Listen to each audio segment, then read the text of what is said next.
I can bring you in warm, or I can bring you in cold. This is where the fun begins. Hello everyone, and welcome back to Jedi Knights, the official Star Wars podcast for JoyClicks. This is episode 69. I'm your host, Christian Buckley, joined by my Buryaga, or my Chewie. Yes. Yeah, you're you're Wookiee from another mother, I guess. Exactly. My I actually, thank you. I prefer being called Buryaga over Chewie. Okay. Yeah, if you want to take Buryaga, then I'll just take Chewie, Okay, yeah, that actually works out. Yeah, I got a CH in my name. Yeah, that's right. I got a Yaga in my name. I don't. Yeah, your middle name, Mike Yaga Connors. Exactly. Yeah. Honestly, I wanted to change my first name. Mm-hmm. No, I didn't. I actually didn't. But if I did, I would change it to Buryaga. That's what a coincidence, How are you doing, Mike? I'm good, man. I played a lot of Battlefront last weekend, but this weekend I played a lot of Apex Legends. I've been going back in the grind. Mm-hmm. It's not Star Wars related. I wish that Apex Legends did some sort of Star Wars crossover like Fortnite did. Mm-hmm. I feel like that'd be cool. Probably not actually, but I think it would work though. You got that team. I'd love to. Respawn, of course, they did Fallen Order, so like seeing them take on a shooter in Star Wars would be cool. But speaking of that, there is a lot of video game news in the realm of Star Wars for this week, including rumors of some remasters, some ports, a brand new EA Star Wars game potentially dropping this year, which we will get to, of course. But first off, we're gonna go over what we normally do at the top of the show, which is from the Jedi Archives, where we pull from the sacred texts of Wikipedia to educate each other and the audience about something from Star Wars. So, Mike, yes. hit us. What is your pick for this week? So I chose Mother Talzin, the Dathomirian female who was part of the Night Sisters, who she lived during the final decades of the Galactic Republic, according to Wikipedia. Mm-hmm. She lived as a shaman and clan mother of the Night Sisters, which are pretty crazy. I kind of like the Night Sisters. They're very strange, though they like use the Force in like a very weird way. I think she's just interesting. She ended up dying. I forget. I think that was in the Clone Wars, but I honestly forget how. Yeah. But yeah, she always just seemed really scary to me. Sort of looked like Darth Nihilus. I don't know if you are familiar with what he looks like. I'm aware of the design, yeah. Yeah. So, like, I don't know if you could kind of see it in the face a bit. Sure. It sort of looks the same. Yeah, I can see that. I can definitely see that. But yeah, that was my choice. I thought that would be an interesting one. The Night Sisters, I always were sort of enamored by. Yeah, they're very, very interesting, and I can't wait to see more of that culture through the lens of Merrin in hopefully Fallen Order 2. But true. I mean, it's one of those things. Not to go off on a tangent here, but it's one of those things that like there's still a lot of like mystery involved with it. Like we understand like. We understand the way that the Jedi use the Force better than we understand how the Night Sisters do, and so I hope that, or maybe we do, and I'm just not privy to that information. But I hope that we get that sort of in a main thing, like you said, Merrin would be cool. Definitely. So, similar to you, I pulled from a video game. As you may or may not know, I'm playing through KOTOR on my Twitch account every Friday. Yes. Twitch.tv/Tom2D2. I pulled one that's interesting because it's a character that I think is an introduction to something that is definitely not canon anymore, but it relates to the Mandalorians. Okay. So, Candaris Ordo. Nice. Yeah. Candaris Ordo, later known as Mandalore the Preserver, was a Mandalorian of Clan Ordo who fought in the Mandalorian Wars from 3,976 BBY to 3,960 BBY. While serving with the Mandalorian Neo Crusaders, he participated in several battles, earning significant glory and prestige with his bold tactics and leadership. He eventually went on to serve a bounty hunter on the planet of Taris before joining up with you and your crew for the main adventure of Knights of the Old Republic. Yeah. He's like hooked up with that guy. I think it's like Davik or whatever. Yep. Right. He helps you. He's like, hey, we're gonna betray my boss, take his ship, got off world, and then he's part of the party. So he was always like an interesting character to have in your party. He's very like stone cold. He seems like he's definitely seen a lot of stuff. yeah, he's to my knowledge so far, out of the selection of a party I have, he's the only one I think that's like on the line of darker decisions. Yeah. I can tell because in the party selection screen, everybody else's background is blue and his is red. So True. Yeah. Well, I mean, actually, that's kind of interesting. I'm just curious, like, who are you maining, like, in your party and everything? So lately, it's been my main character, Mission, and Bastila. So Okay, cool. That's been the core rotation. Sometimes I have the Wookiee. I'm blanking on their name. Z is the Yeah, Zalbar. Zalbar occasionally. The astromech if I need him for something, but it's mainly been Mission, Bastila, and the main character. Have you have you gotten like that other? Actually, I just won't say it. Yeah, there's two slots left. I still have the droid and whoever's in the center, I think. Okay, all right, that's cool. I usually mained Bastila and Karth. Nice. That was who I did. I just like Karth. He's cool. But yeah, I thought it was interesting because he's a look into the Mandalore culture in the past, not really canon anymore, but he definitely probably represents the familiarity for many older Star Wars fans with the Mandalorians. But yeah, for sure. So that wraps up Jedi Archives. We will dip back into that next week. But Mike, before we get to the news for the week, I wanted to mention we got some new Star Wars content in the past week.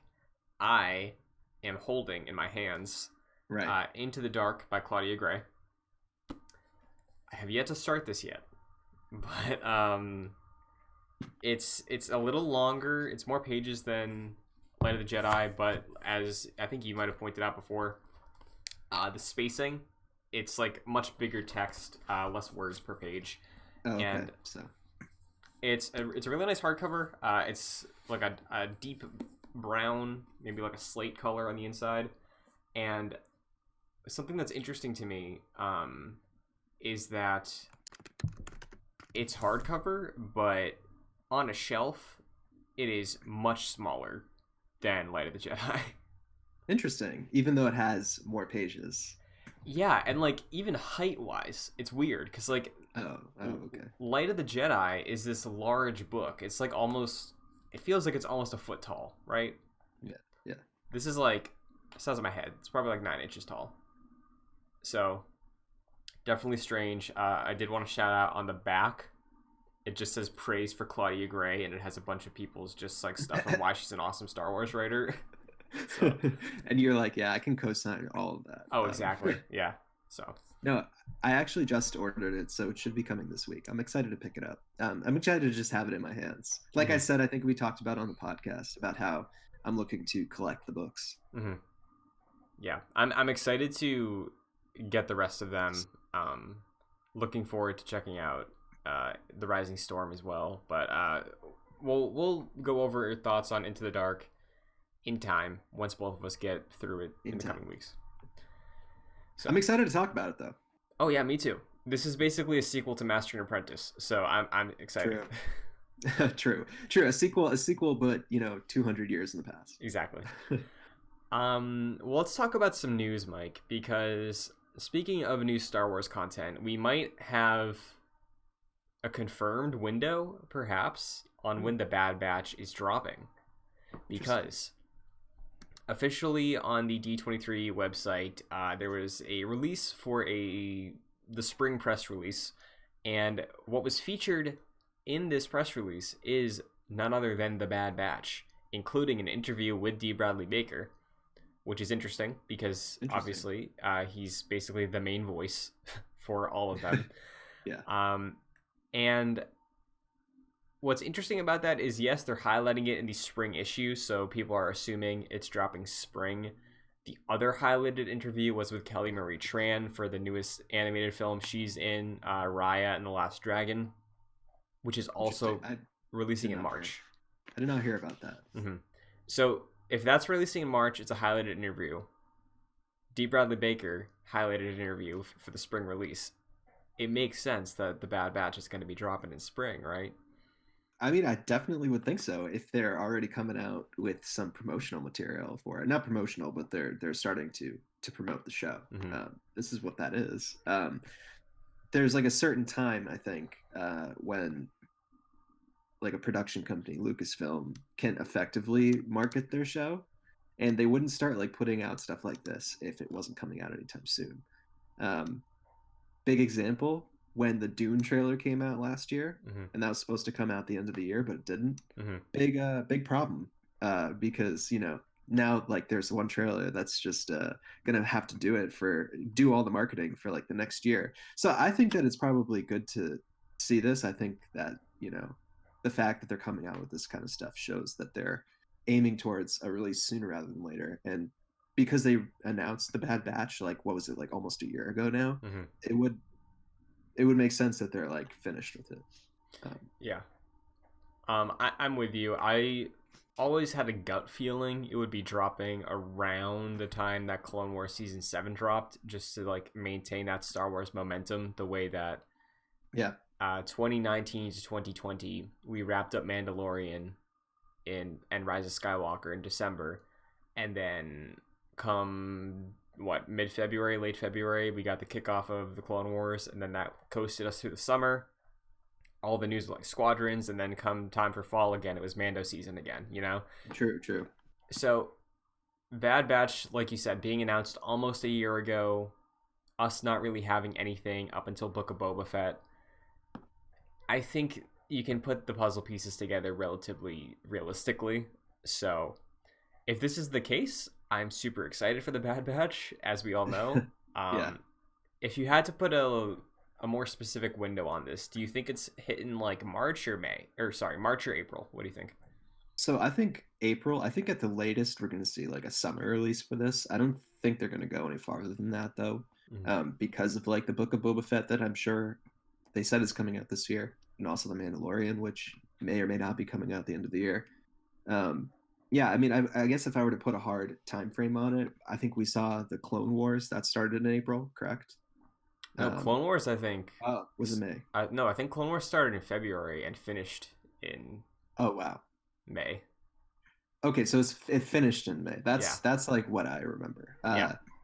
But so I mean, it's February now, so we're not going to get it anytime soon in terms of like this month. But I would say maybe like May then, or I think August at the latest would be a stretch.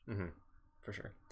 And I'm definitely interested to see how Disney Plus reacts and spaces out their releases, because while it's most likely that Bad Batch is spring, Bad Batch, I think, will be the first time where Disney Plus has two original shows with a high profile airing at the same time, because March 19th is the beginning of Falcon and the Winter Soldier.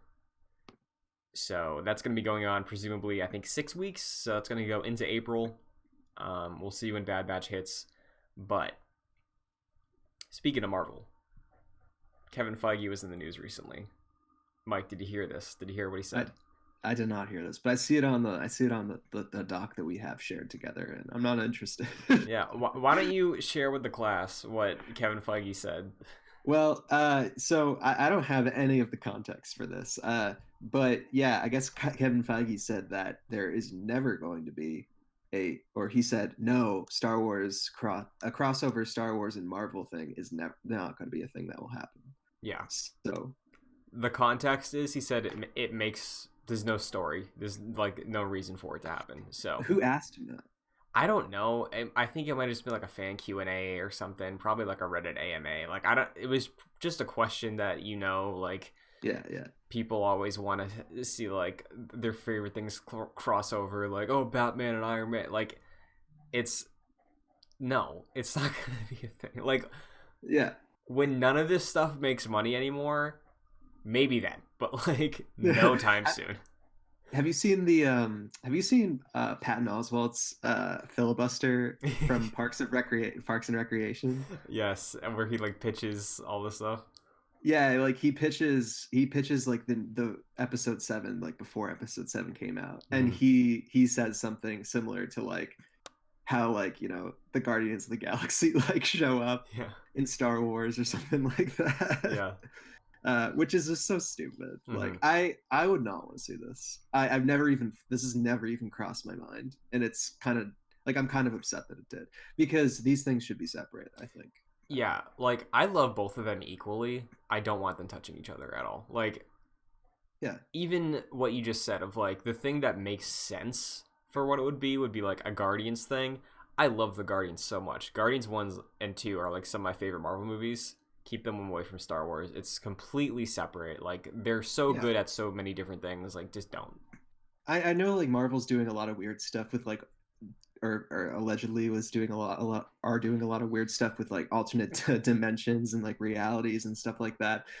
And like I guess, like, because it takes place in the same universe, Mm-hmm. like technically, like I guess it would be, because like, if Star Wars is just our universe but really long time ago, it Mm-hmm. seems like the Avengers for the most part is just our universe but with superheroes. So like, uh I don't know, like I guess I could see it, the possibility of it happening, just in the sense of like I guess it would make sense in terms of, well, it wouldn't make sense at all, but like the Guardians of the Galaxy I guess could show up in Yeah, Star Wars, but like no one wants to see that. exactly.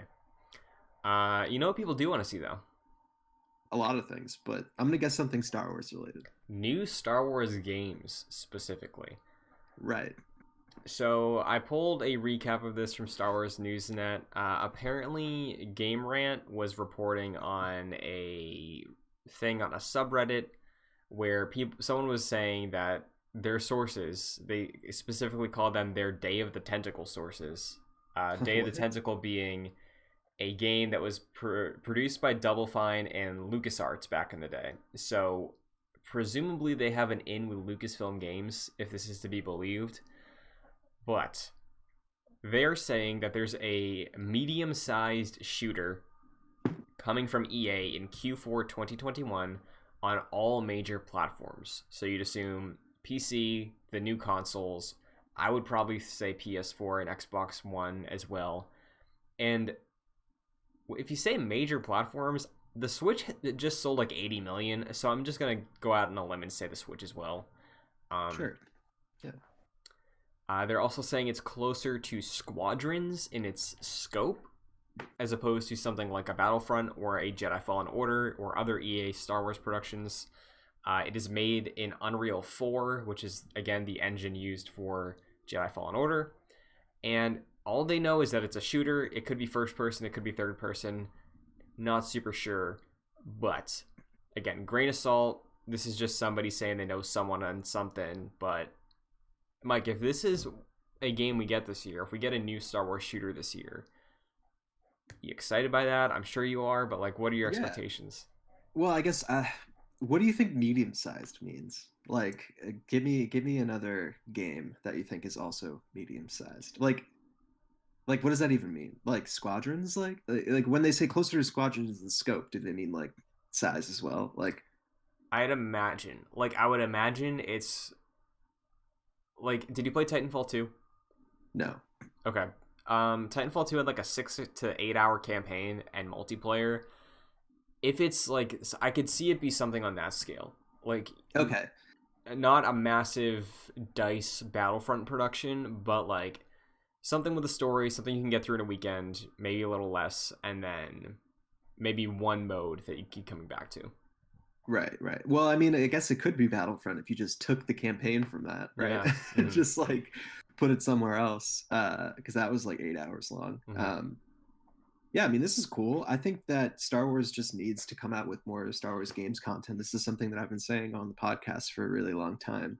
It's just like one of the best intellectual properties to make video games off of. You can make like every single kind of video game almost, Mhm. just using this universe and the ideas in it and everything. And I love Battlefront 2. We've both gone on record saying as such. And I don't really play first person Battlefront that much, but I have in the past. Like, you know, it definitely is a possibility for a good Star Wars game to come from like a shooter like this, especially if it had like a heavy multiplayer following like Squadrons does. That could kind of like, I think, give it a little bit more life, some longevity rather. Yeah, I think ideally I'd want it to be like a cooperative multiplayer experience. So maybe like,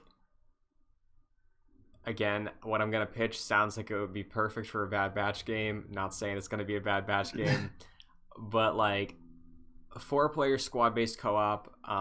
You have your 6 to 8 hour story, right? And then you also have like a multiplayer mode that's like, maybe it's just horde mode, maybe it's like defending positions for rounds, and then I could see maybe a raid type thing of like you're getting some better armor, and then you can fight a raid boss, and you know, very self-contained, not really.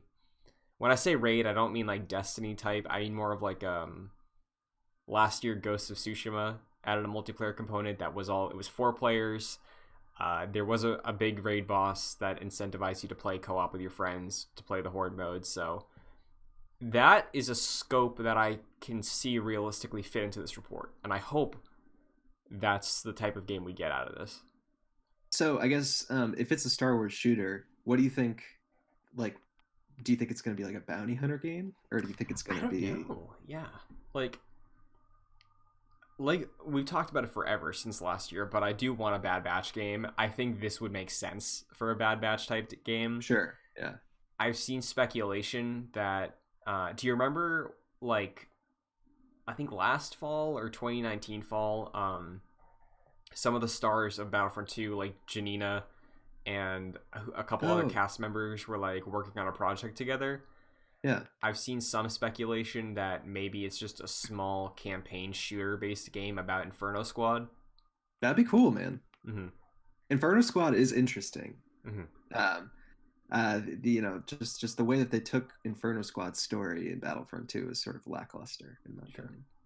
Yeah, and I know Kevin Diaz, who I host Gamescast with, he is always talking about how there was supposed to be like a 3rd DLC for Battlefront story that never happened. So like, could you see this? I know there was also a canceled Battlefront spinoff that we talked about, again, I think about a year ago. Maybe this is the remnants of that. You know, honestly, I think if anything would make the most sense, it would be like a prequel sort of Inferno Squad thing. Sure. Just based off like what the campaign we have from Battlefront 2 is already.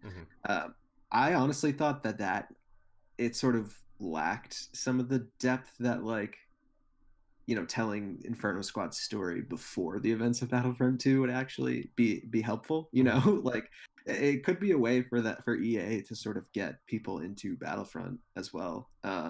Just like kind of making a prequel essentially, right? Like, it's possible. I think that would be kind of cool. I do see what you're saying about like the Bad Batch and everything. I think that this would also, if there were a co-op aspect to this game, which I hope there is, because there aren't really many good like co-op Star Wars games. I mean, there are the multiplayer ones, but like, you know, in the same vein that you're talking about. I don't know what it's going to be, but all these options sound interesting. Yeah, I like a good shooter. It's not my favorite genre, but if you can nail it, and if you can make that multiplayer hook fun, if there is multiplayer, or just have a solid campaign, depending on the setting, I'm already like half in, you know, because it's Star Wars, and it seems focused based on this report. So yeah, I mean, I never bought Squadrons, so like I don't think you did either. No, right? I didn't. So yeah, I mean, we're not completely shills. Yeah, Christian. We have standards. Well, going forward with more news about leaks and rumors, maybe our standards are low enough that we'll trust this. From user Orca is not alone on Reddit's subreddit Gaming Leaks and Rumors, which is full of non-news a lot of the time. Okay. Are you a subscriber to this subreddit? I am not. I see it pop up on headlines once in a while, but I do not follow it. There's somebody who again is saying, Orca in this case is saying they have a source from the Grim Fandango Overlords, which again is another LucasArts game. Okay. All right. So Overlords? That's is that how they put it? Yeah, maybe this is a trend. Maybe these two things are paired together since they're weirdly citing it based off like former LucasArts games. I don't know. Like a trial balloon or something. Sure. They're saying that this year there is going to be ports of Knights of the Old Republic 1 and 2 to like everything. The details of it, they're saying they are upscaled versions of the mobile ports of the game. They will be released digital only, releasing in Q3 of 2021.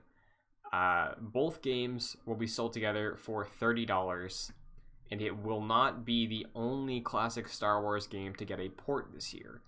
Before we talk about this, I wanted to mention the other rumors said that the EA one would be coming Q4 of 2021. I forget if I mentioned that, but yeah. I think you did, but good to clarify.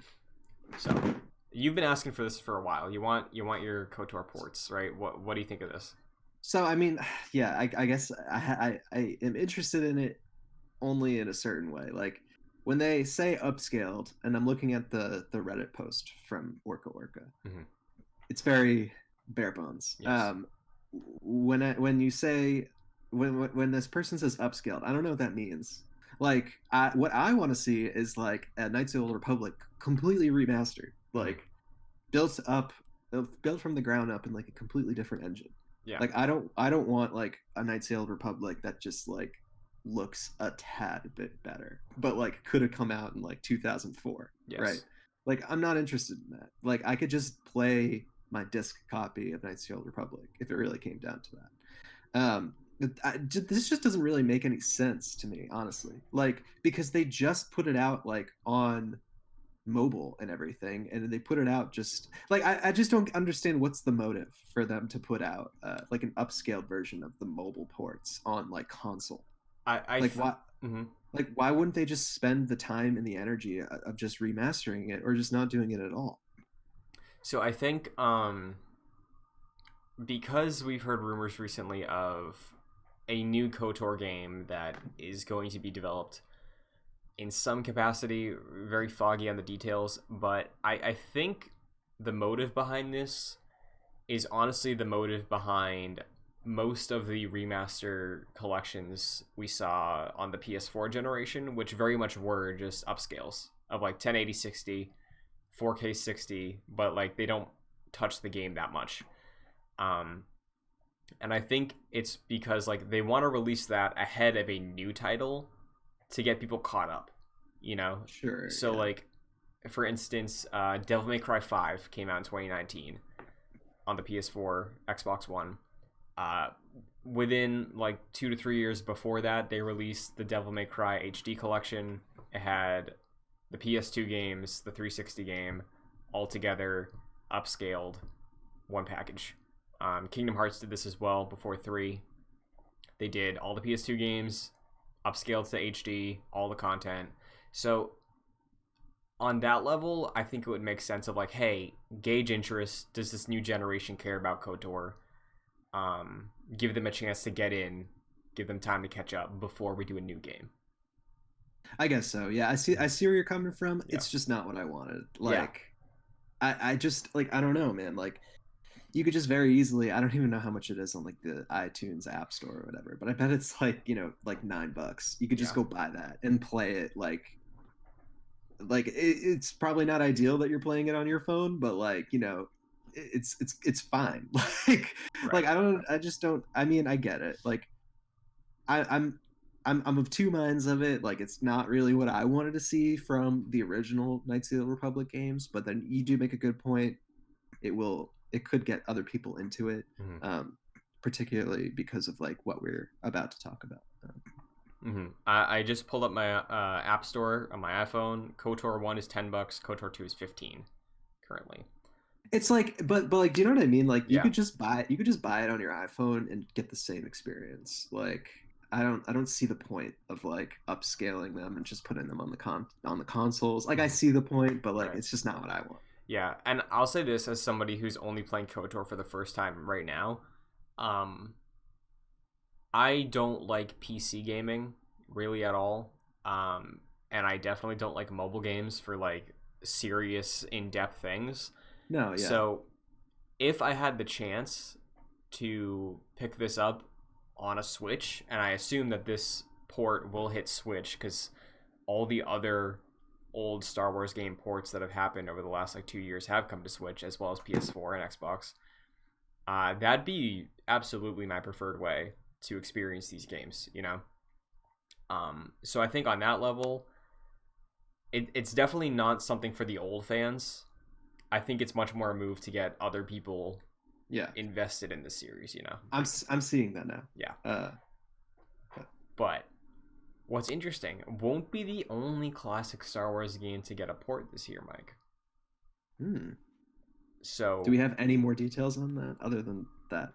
No, but if we look at what's been ported recently, there's some notable.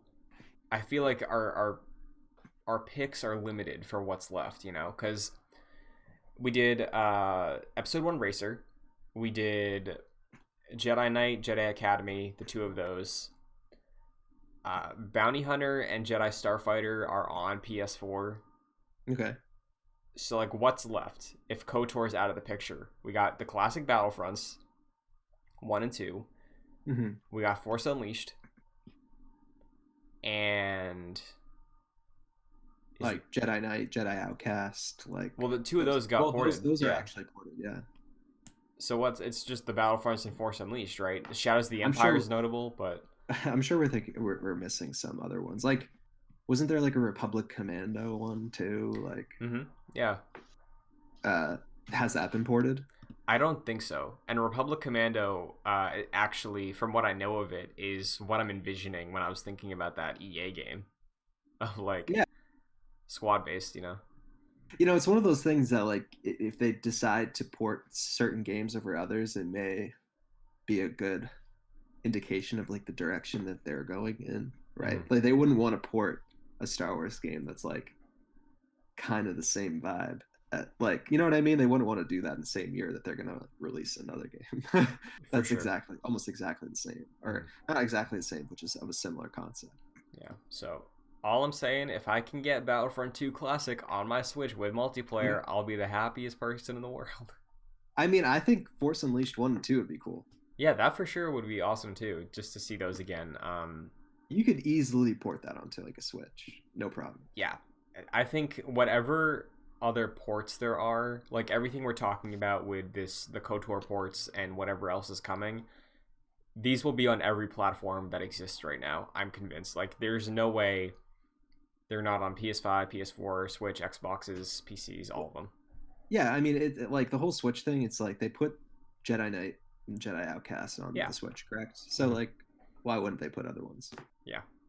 So, but interesting you bring up the idea that we can look for patterns to see what's coming, because if this KOTOR news is true, then perhaps later this year we get the full announcement of whatever this Knights of the Old Republic reboot new project KOTOR game is gonna be. Yes. Now, this is just a rumor at this point, correct? It's a rumor that's been reported in a handful of different places. Good, okay. I think at first... I think it first popped up like 2 weeks ago, right? Yeah, something like that. I remember, we covered it for sure. Yeah, but most recently, the newest development in this saga of potential new KOTOR games is that Asper Media, the studio who did Jedi Knight, Jedi Academy, are the ones working on this new KOTOR game. That's insane. Like them, like that same studio. Yeah, and I believe they also, most recently, I think they've just been on port duty, but Asper Media has been hiring original writers, people to develop original stories and games for that team beyond just ports.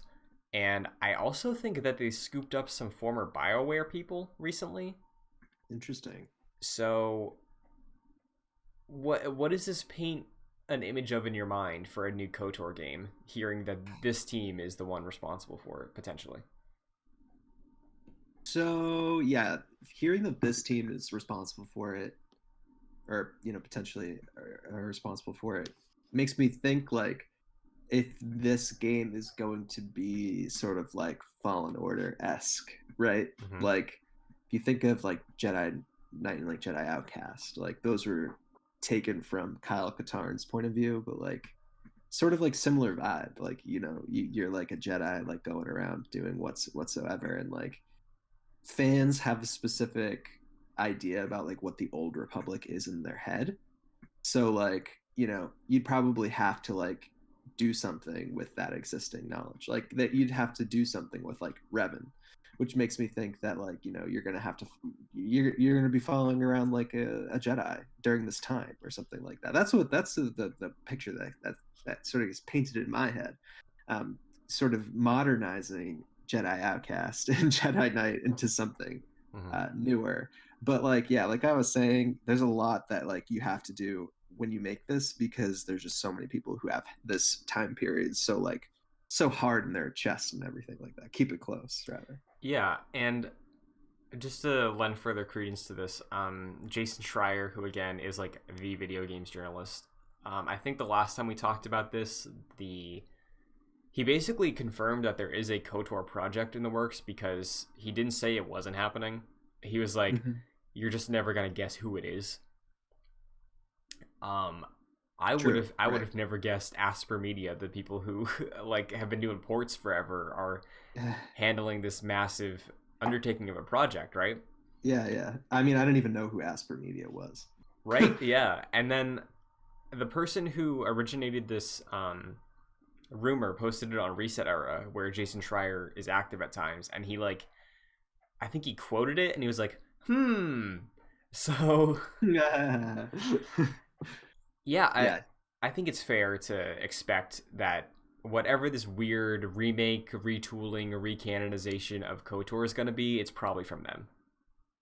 Yeah, for sure. I mean, I guess you've played a decent amount of Knights of the Old Republic, Christian. Like, what are some of the aspects of like that era, or like maybe even that game, that you'd like to see sort of translated into this new project? So it's really interesting. I don't know if I'd want like a remake per se, as much of like I'd want a reimagining. Sure, yeah, retooling, like you said. Yeah, because like slight spoilers for KOTOR. Wait, hold on. If you haven't played it by now, like well, yeah, but like if the ports are coming out, if you plan on playing them soon, true.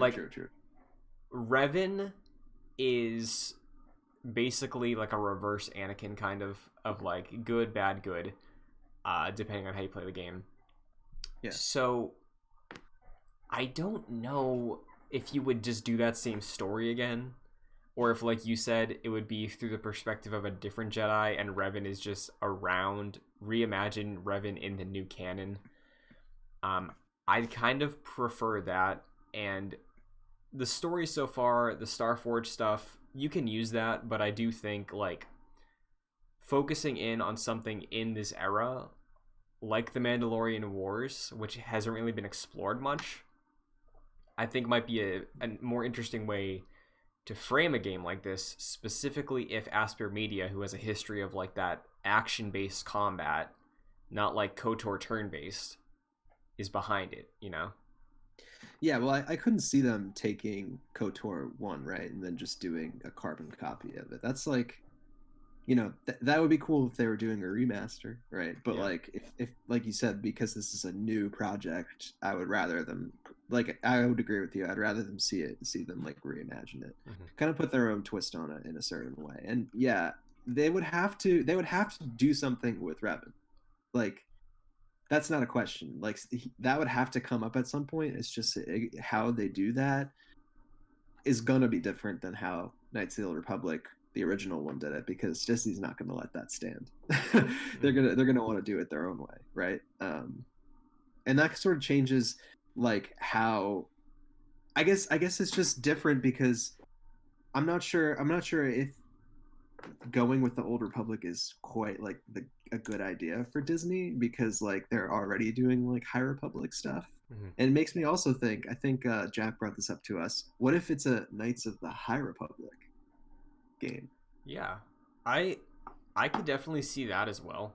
I feel like why I don't lean into that is I feel like with a KOTOR game versus like Knights of the High Republic, like I feel like with the High Republic you get into much more of a heavy narrative about like the politics of everything, and for like a Jedi Knight type thing, Yeah. I don't know if it makes as much sense. Where I could see a High Republic game be more open world, like that Ubisoft one, to flesh out that world. And then if you do a new KOTOR to explore the Old Republic, use this big RPG format to tell a very dense narrative. Because the thing is, like, if you do a Knights of the High Republic game on top of having like 10 different books about the High Republic, Mm-hmm. like, you can do that. You can absolutely do that. But I feel like it might be better to like split things up, you know? Right. Yeah. I mean, I guess what I was coming from is just like they're just they're really going in all in on this one thing, and just having them pivot so fast kind of seems weird to me. But I guess it's sort of different because the High Republic is not a video game, Right. as far as we know. But yeah, no, I'm really interested in this, and if we're not going to get a Knights of the Republic remaster like I wanted, then just like a reimagining of it and a retool is the next best thing. Yeah. And because I do think like fleshing the story out through a game is good, because we're not getting Old Republic books anytime soon, you know? Like, No.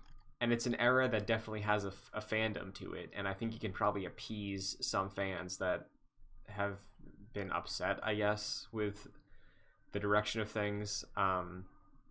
But I do think regardless, whatever this turns into, I'm sure the people who love KOTOR and KOTOR 2 will have issues with it, because like you can't do it 1-to-1, you know? You just can't. True. Like, there's a million reasons why you can't.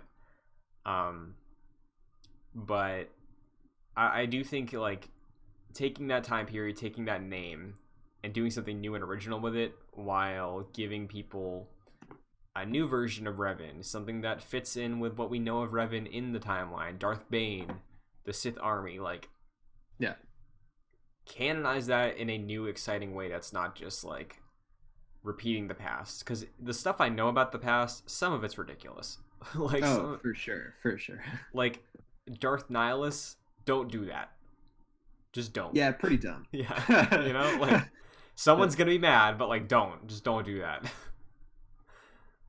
Well, I actually was thinking about this. So the MMORPG, The Old Republic, still exists, Mhm. and it's like pseudo canon, kind of, right? Like it's technically Legends, but like it's like still an ongoing Star Wars thing. So it's like kind of like, I don't know if it's it's like a mythical canon. Almost. Yeah, it's funny you say that, because in some of the KOTOR streams, I've had somebody in the chat who I've talked to a little bit off stream, but they helped ship the 1.0 for the Old Republic. They worked with like EA and BioWare to like ship that game. Oh wow. And I was like asking them questions about it, and they're basically saying like, yeah, it's not canon, but like it was cool to work on a Star Wars thing, even if it's not really acknowledged anymore. But yeah, I think they left pretty soon after it shipped, but just like an interesting little tidbit about the whole canon aspect of it. Yeah, that is interesting. I guess like, you know, how are they going to like, are they just sort of, do you think they're just going to keep this MMORPG separate like they have for the past 6 years or however long it's been since Disney owned Star Wars? Or do you think they're going to have to like relegate or sort of fit this new story into like that already existing universe? I bet it's just its own thing. Like, I really think that's probably like it's continuing because it's profitable, but like it's Legends at this point, you know. Yeah, no, you're right. And if you wanted to get through that, there's so many expansions. It's such an investment to get through that, like, doing a clean slate, Knights of the Old Republic, the game from Asper Media, is your look into this era, and we'll build on this in time. I think that's probably the best path, the way that I think wiping the EU was also the best path, because it's just, there's so much of it's bad that, like, just give everybody a ground level way to hop in. Now, another question, Christian, do you think that this next game, like, we've been sort of like framing this discussion on the fact that Revan's going to be in this game? That's not necessarily a fact, right? Like, do you think it's a possibility that Disney just like may not touch that at all and just create their own new story in like the High Republic or Old Republic era? I think they could, and I'd also like that, you know. Same. Like, yeah. I think just because it's the Old Republic, that doesn't mean there has to be Revan. There's definitely a pressure from fans, but yeah, like, Revan, I think, is a interesting character. I feel like slightly overhyped by some people, but like, yeah. I think you can absolutely tell a new exciting story in this era that lasted like 5,000 years without this one character that was there for 100 of them, you know? Like, no, totally, yeah. Would you want to see that then? I mean, like, you know, it would be sort of neat to not have him in it, right? Mm-hmm. Like, it would be sort of different to like not have Darth Revan in canon Star Wars, and like, you know, his name shows up in the Rise of Skywalker visual dictionary, so like he's canon kind of, like, but like we don't need the story, like we could just sort of treat Knights of the Old Republic as like a myth, you know, like it may just be better that way, to never touch that, and then just sort of like contextualize those games as in like, yeah, this is like a if the game that they're creating doesn't completely contradict it, they could treat those Knights of the Old Republic games as sort of just like legends of Star Wars, you know what I mean? Like, and honestly, what I want more than anything, truly, screw Darth Revan, I want a game about Darth Bane. Make Darth Bane the antagonist. Yeah, man, totally. Yeah. like that would be way cool, like so original. Christian, like, Lucasfilm needs to hire you. I know. Or Lucasfilm Games, rather. I'm waiting for the applications to go up. Like, I feel like because of this High Republic thing, right? Because we have the High Republic, there's no Sith there. I think a Star Wars game in the Old Republic that's focused on the fall of the Sith. Yeah. And like Darth Bane being responsible for that would be so interesting, and it would lead into the High Republic. You know, like, it just sets that up. It's like, hey, Rule 2, for sure. This guy's wiping out the Sith army. You got to figure out what's up with it, and you have your big RPG adventure. And then by the end of it, it's like, hey, Rule 2 exists. Darth Bane disappeared. We don't know what's up with the Sith. Maybe we just don't worry about it for 500 years. You know. Well, I mean, that's like, you know. What was I going to say? Like, in the original Knights of the Old Republic game, like, the Sith exist. Right. And yeah, it would just be like, we already have the story about how the Jedi Order fell apart and how the Sith came to power once again. Mm-hmm. Like, we have the story, we're getting the story about how, like, more in depth, like, how the Jedi Order fell apart. And I think it would just be right to have the other side of that coin, which is like, okay, so like the Jedi are this one major force in the galaxy. Like, the Sith are basically like half the story, but we need to get something that kind of shows where they've been. And I think a game like this would be a really interesting way to do it. You know, you could have the main character like be a Sith, like that would be cool. Who sort of like, you know, has to figure out the Rule of 2, like, as it's being implemented and everything, or the Jedi and Sith wars and all that kind of stuff. Yeah, or you could do, like, going off that too, you could have, like, start as a Sith, see what's happening with Darth Bane, and then be like, okay, yeah, do I want to subscribe to this Rule of 2 thing? or do I just want to dip out of this order and like become a Jedi or become like a good person or just a civil? You know, like you can replicate that process of KOTOR and the decision making without Revan, and I think I'd probably prefer that. Yeah, the more that we talk about it, the more I'm like, it just may be better for them to not include Revan. Though, like, I don't necessarily agree with you when you say that like Revan's a bit overhyped. I really like him. I think he's a cool character. I just don't know if we necessarily need that told again. It may have already been told in the best way, but there may not be another reason to tell that story again. Yeah. I want to ask you, when you hear, we touched on this briefly, but Asper Media, who did Jedi Outcast, Jedi Academy, those are very much like active action-based games, not turn-based like KOTOR. Do you have like a preference for one of the gameplay styles over the other when it comes to KOTOR? Like you'd want to see them try that turn-based thing, make a new thing, more like Fallen Order or Jedi Knight? Like, what are you thinking? Dude, that's a really great question. I wish they could do something sort of similar to that. Like, you know how in Fallout you can go into like vats? Like, so it's like a hybrid between turn-based and like just regular combat. I don't know if that's even possible to do in a Star Wars game. I think it would depend on like who you're playing as, right? If you're, I think that the turn-based system, the way that KOTOR 1 and KOTOR 2 did it, works for that time period and like the way that those games are, but video games have evolved a lot in the past 20 years, and like it just like those type of like board game, like table game techniques, I don't think lend themselves to like AAA games nowadays. What actually I think would work super well is if they copied the combat from Final Fantasy VII Remake, because it's similar to VATS in a way where like you have on a PlayStation controller, you have your square and you have your triangle attacks for like light and heavy. As you attack, you're building up a meter of 2 bars, and when you fill up one of them, you go into this like slow-mo thing where it's like literally like you're seeing milliseconds go by in this battle, right? And then you have a menu, and you can choose like if you want to cast like a magic spell, if you want to use like a super attack, or if you want to do all of like XYZ, and it's tied to you building up those meter bars. So like it marries the action like square, triangle, square with turn-based incredibly well. And if you could do that here, that would be my preferred thing, because I do really like how KOTOR is tactical in that way.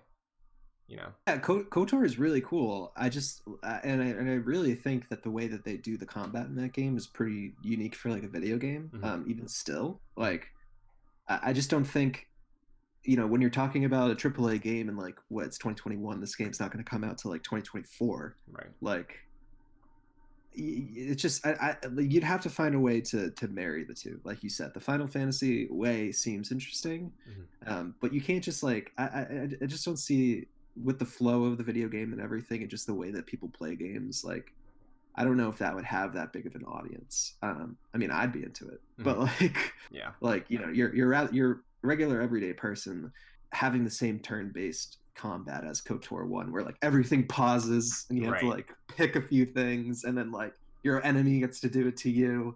Like it's kind of boring. Like and sort of hard to get a hang of. Like if you're gonna make like I said, a AAA game in 2024, you might want to think outside of that. Yeah, and I do think that style of 7 Remake would fix a lot of those issues from experiencing it. And what's great also is like there is a classic mode that you can turn on that lets you turn on auto attacks. So like you can just roll to a fight, and then you don't have to press a single button. The game will just do the auto attacks for you for like the small amounts of damage that you'd normally be pressing the buttons to do. And then once the meter's filled up, all you have to do is make your choices for like your tactical decisions. So like it is a middle ground of like the game doesn't freeze, but similar to what you're talking about with like VATS and Fallout, like it's basically turn-based at that point, but like it gives you wiggle room. So I mean, like, there are ways to sort of put the two together and make a hybrid of them. Mhm. And I'd like to see some of those elements, because I would want this new KOTOR game to be an RPG, and I think that like the original KOTOR was cool in the sense that like it did have that sort of like D&D sort of feel to it. And I think that was a positive and a plus. So if they can find a way to modernize the turn-based system of Knights of the Old Republic, I think that'd be cool. Mm-hmm. I think in the coming weeks, if we learn more about this project from rumors or whatever, I'm much more curious to hear about what it actually is, for like whatever R word they want to attach to it. If it's a remake, a reboot, or reimagine, like whatever, remaster, whatever they want to like slap on this thing. I'm very, very curious, because it's this studio whose history so far has been ports, but they're stacking up. They got like a $80 million budget, I think. They got all this stuff behind them. I'm really curious to see the ambition of it. And I think we'll see how it turns out based on the way they talk about it, you know? It's like, it's one of those things. So what did Respawn do before Fallen Order, like the Titanfall games and stuff? And they also did like, well, some of the people from Respawn did like Call of Duty and stuff, correct? Yes, I think they did Modern Warfare 2. I don't know if they did 3, but they did Titanfall 1, Titanfall 2, then Jedi Fallen, or Apex first, then Fallen Order later that year. Right.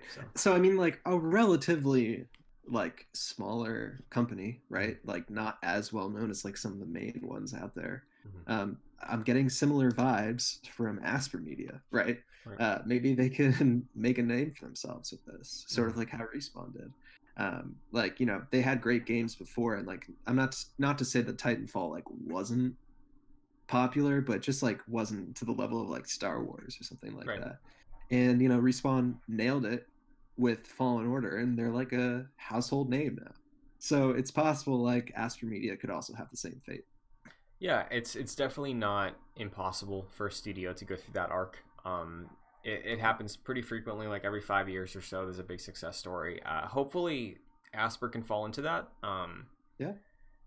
I haven't looked into the ports they did, or I really haven't touched the Jedi Knight games ever, but I know they're loved. So if they can just take that, like the heart of those games, put it into a KOTOR RPG and just blow it up with a good budget, I'm super excited for that. So for sure, yeah, I'm excited. Yeah, no matter what. Yeah, I just hope it's not a retread. That's all I care about. Well, actually, it's funny. I just looked up Asper Group. Mm-hmm. They were just acquired by Embracer Group, so I don't know what that means, but they're a Swedish video game holding company.